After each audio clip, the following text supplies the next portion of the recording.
అవమానించాడు. ముందుగా దానికి ఈ రాష్ట్ర మహిళలందరికీ చంద్రబాబు నాయుడు క్షమాపణ చెప్పాలి.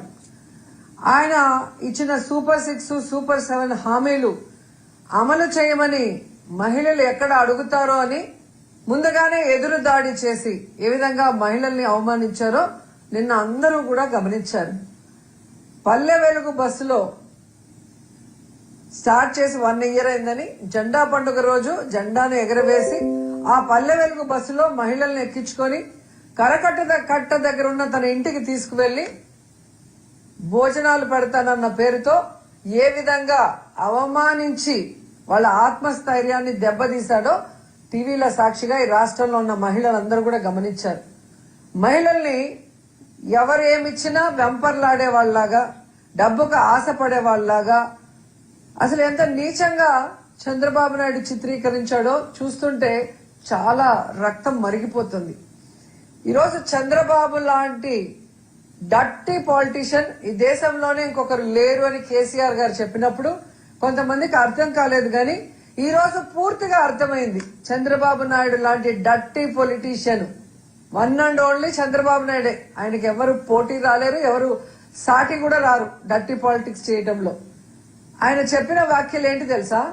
అమ్మా, మీరు 2000 ఓటుకు తీసుకుంటే ఆ తీసుకున్నోడు 2 లక్షలు సంపాదించాలనుకుంటాడు, మీకు ఎలా మంచి చేయగలుగుతాడు అని చెప్పి సిగ్గు లేకుండా కన్నులు అరపకుండా ఆయన చెప్పే నీతులు చూస్తే అసలు ఎవరికైనా కూడా కోపంతో రగిలిపోతారు. ఎందుకంటే ఒసామా బిన్ లాడెన్ ప్రపంచానికి శాంతి పాఠాలు చెప్తే ఎలా అందరూ నవ్వుకుంటారో చంద్రబాబు నాయుడు నీతులు చెప్తే అలాగే. అసలు ఓటుకి నోటు అనే పరిచయం చేసిన వ్యక్తి చంద్రబాబు నాయుడు. ఎన్టీఆర్ గెలిపించుకున్న ఎమ్మెల్యేల్ని లాక్కొని ఎన్టీఆర్ కి వెన్నుపోటు పొడవటానికి అదే డబ్బును వాడాడు. వైస్రాయ్ హోటల్లో ఎమ్మెల్యేల్ని దాచిపెట్టి వాళ్ళకి బ్రీఫ్ కేసులతో డబ్బులు ఇచ్చి ఎన్టీఆర్ మీద ఎలా చెప్పులే ఇచ్చాడో ఇప్పటికి కూడా ఈ తెలుగు ప్రజలు మర్చిపోలేరు. అలాగే మీరు చూస్తే కేసీఆర్ గవర్నమెంట్ ని కూల్చడం కోసం ఏ విధంగా ఓటుకి నోట్ల కట్టలు రేవంత్ రెడ్డితో పంపించి ఆడియో వీడియోలతో సహా దొరికిపోయారో చంద్రబాబు నాయుడు చేసిన ఘనకార్యం అందరూ కూడా కళ్ళారా చూశారు. సో ఈ రాష్ట్రంలో డబ్బుతో వ్యవస్థల్ని మేనేజ్ చేయటం, సొంత తండ్రి లాంటి మామను వెన్నుపోటు పొడటానికి అదే డబ్బులు వాడటం, ప్రజల్ని మోసం చేసి తాను అధికారంలో రావడానికి అదే డబ్బులు వాడటం, అలాగే తాను చెప్పిన హామీలు నెరవేర్చినట్లు చూపించడానికి పచ్చ ఛానళ్లకి అదే డబ్బులు ఇచ్చి మేనేజ్ చేసుకోవటం, ఇవన్నీ కూడా ఆయన చేస్తూ ఓటుకు నోటు అని నీతులు చెప్తున్నాడు చూడు మహిళలకి.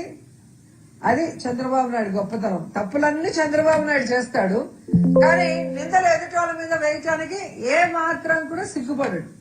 ఈరోజు క్లియర్ గా నేను చంద్రబాబు నాయుడు గారిని అడుగుతున్నాను. చంద్రబాబు నాయుడు గారు, మీకు 2 ఎకరాలు ఉందని అందరికీ తెలిసి ఈ రాష్ట్రంలో ఉన్న వాళ్ళందరికీ. ఆ 2 ఎకరాల్లో 1 ఎకరా మీ తమ్ముడికి పోతుంది. మరి 1 ఎకరాతో రాజకీయాల్లోకి వచ్చిన మీరు ఈరోజు 1,00,000 కోట్లకి ఎదిగారు అంటే ఇదే విధంగా దోచుకొని ఎదిగారని మీరు ఒప్పుకుంటున్నారు కదా. మరి మీ మీద ఎంక్వైరీ చేసి మిమ్మల్ని ఏం చేయాలో ఒకసారి మీరు చెప్పండి. ఈరోజు మీరు, లోకేష్, మీ మంత్రులు, మీ ఎమ్మెల్యేలు మేము డబ్బులు ఇచ్చి ఓట్లు కొనుక్కున్నాం కాబట్టి మేము మీకు ఏ వెల్ఫేర్ చేయము, ఏ డెవలప్మెంట్ చేయము, ఈ రాష్ట్రాన్ని దోచుకుంటాము, మా ఎమ్మెల్యేలు దోచుకోవడానికి పూర్తిగా సహకరిస్తాము అని చెప్పడం నిజం కాదా? నగిరి నియోజకవర్గంలో భానుప్రకాష్ ఏ రోజు పిల్లికి భిక్షం పెట్టినోడు కాదు. ఒక పేదవాడికి ఒక స్కూల్ కి ఒక ఫీజు కట్టేదో, ఒక హాస్పిటల్ కి ఒక బిల్లు కట్టిందో, ఎవరికైనా ఒక చిన్న హెల్ప్ చేసిన వాడు కాదు. కానీ ఈ రోజు తన హక్కు అన్నట్టుగా ఇసుక నుంచి, గ్రావెల్ నుంచి, కంకర్ నుంచి, గ్రానైట్ నుంచి ఏ విధంగా దోచుకుంటున్నాడో పట్టపగలే పోలీసుల కళ్ళుండి చూడలేకపోతున్నారు, రెవెన్యూ డిపార్ట్మెంట్ కళ్ళుండి చూడలేకపోతున్నారు. ప్రజలు నోరు కొట్టుకుంటున్నారు. ప్రజల సొమ్మంతా దోచుకొని తమిళనాడుకి, కర్ణాటకకి పంపిస్తున్నాడు అంటే మీ యొక్క సహకారమే కదా. ఇప్పుడు చెప్పినట్టుగా 2,000 ఇచ్చాం, మేము 2 లక్షలు దానికి ఒక ఓటుకి 2 లక్షల లెక్కన మేము దోచుకుంటాం అన్నట్టు. ఇంతకన్నా సిగ్గుచేటుందా?